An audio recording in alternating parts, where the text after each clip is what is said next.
within the dense African wilderness, where the air is heavy with the scent of moss and decay, there was a place locals feared to name, a region shrouded in myth and whispered only as green hell.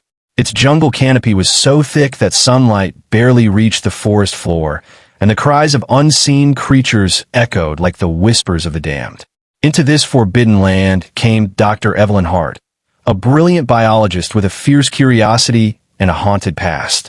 Her last research mission had ended in disaster, when an experiment with mutated insects had wiped out her entire team. Now, she was determined to find redemption by studying a rare species of wasp rumored to hold a cure for a deadly virus. But what awaited her in green hell was something no science could ever explain. As Evelyn trekked deeper into the jungle, accompanied by a small crew, local guide Kofi, cameraman Reed, and medic Sarah, the forest seemed to breathe around them. The trees were impossibly large, their roots twisted like serpents, and an eerie hum vibrated through the ground as if the earth itself was alive. "This place isn't right," Kofi murmured one night, his eyes scanning the darkness beyond the campfire.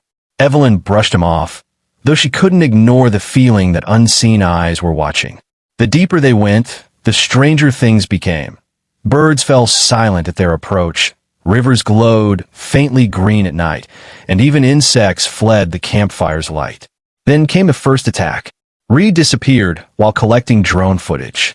When they found him, his body was half melted, skin blistered in a grotesque green hue as if acid had burned through him. Sarah screamed, and Evelyn froze, her scientific mind struggling to process what she saw. Something had stung him, or injected him, with a substance that caused his blood to glow faintly under the moonlight. The jungle was mutating everything inside it. They buried Reed quickly and decided to retreat, but the paths they'd marked were gone. The jungle had shifted. The compass spun uselessly, and the GPS flickered with static. As night fell, a strange fog rolled in, glowing faintly emerald. That was when Evelyn heard it, a deep, rhythmic clicking sound echoing through the mist. It was followed by a shriek so high-pitched it made their bones vibrate. Kofi ran into the darkness with his rifle, firing wildly. His screams followed soon after. Evelyn and Sarah ran, stumbling through tangled roots and webs of vines that seemed to grab at their ankles. When they finally stopped, breathless, Evelyn saw a massive silhouette rising from the fog. An insect-like creature easily the size of a car, its wings glistening with green slime, and dozens of eyes reflecting her flashlight beam like tiny emeralds of death. The monster from green hell had found them. Sarah tripped and fell, and the creature pounced. Its mandibles split open, revealing rows of pulsating sacs that emitted a sickly, buzzing sound. Evelyn could only watch in horror as it injected Sarah with a glowing fluid. Within seconds, Sarah's screams turned to gurgles as her body convulsed and began sprouting chitin-like growth from her skin. Evelyn ran, her mind breaking as the jungle seemed to close around her. For days she wandered, surviving on muddy water and fear. Each night, the monster's clicks grew closer. Her food ran out, her body weakened, but she pressed on, until she stumbled upon an old research outpost, half swallowed by the jungle. Inside were notes and recordings from scientists who had come decades earlier, studying the mutation effect of radiation on local insects. Their last entry read, "The Queen has awakened.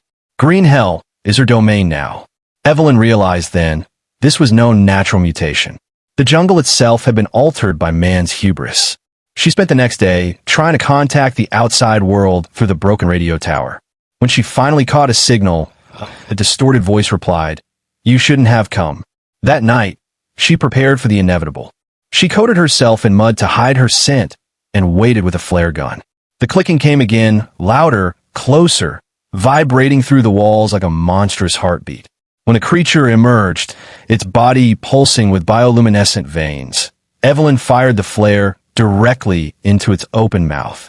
The explosion lit the night in a brilliant flash of red and green.